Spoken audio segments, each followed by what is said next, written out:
ki faral di seetaan Annaba TV ba tey ñu nag yéen ci seen tutoriel yi nga xam ne ñu ngi koy joxe ci infotech mooy xibaar yi nga xam ne ñu ngi koy jagleel mbiru technologie. Donc ci gaawaay dañuy waxante ak comme ni ngeen ko gisee ci titre bi mooy Orange seen forfait bi nga xam ne arrière neen ci seen dogal bi ñu jëloon ci Illimix yi ñu changé woon yokkoon ko yu demee noonu ginnaaw bi ko ñu bëri ci sénégalais yi boycotté. Donc tey ci le 8 daanaka ci lañ arrière ci yooyu noonu yëpp, donc delluwaat li ñi ci boy waaye boo xoolee ñu ci bëri dañuy jéem a tenté dièse 250 comme niñ ko doon tenté, donc dièse 250 dièse, mais dañuy trouver ne toujours affaire bi moom moo fi nekk. donc boo leen xoolee nii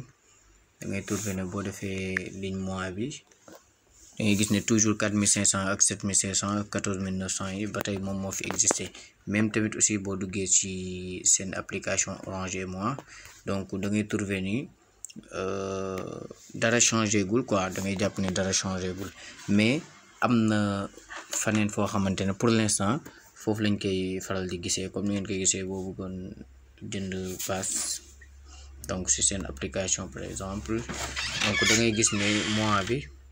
par exemple Illimix mois bi fa nekk 4500 7500 ak 14000, donc changé gul. mais ci gaawaay am na code bu ñuy dugal, comme par exemple da ngay def dièse 111 dièse 111 encore 21 12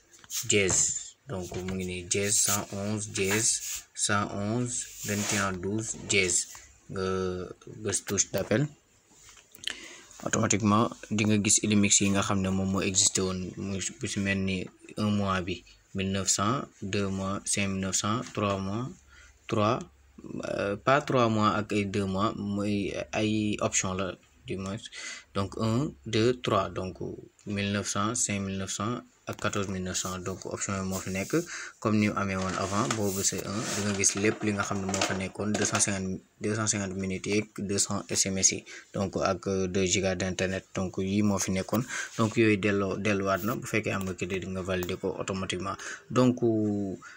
liñ doon laaj rek moom mooy code ban la ñuy dugal pour mën ci am accès instant bi. donc code baa nekk nii, donc xam naa fii ak avec le temps dinañ changer waat affaire yi. donc ci gaawaay de question yi moo xawoon bëri moo tax ñu wan leen li nga xam ne mooy wan leen ko ci benn vidéo bu gàtt rek incha allah.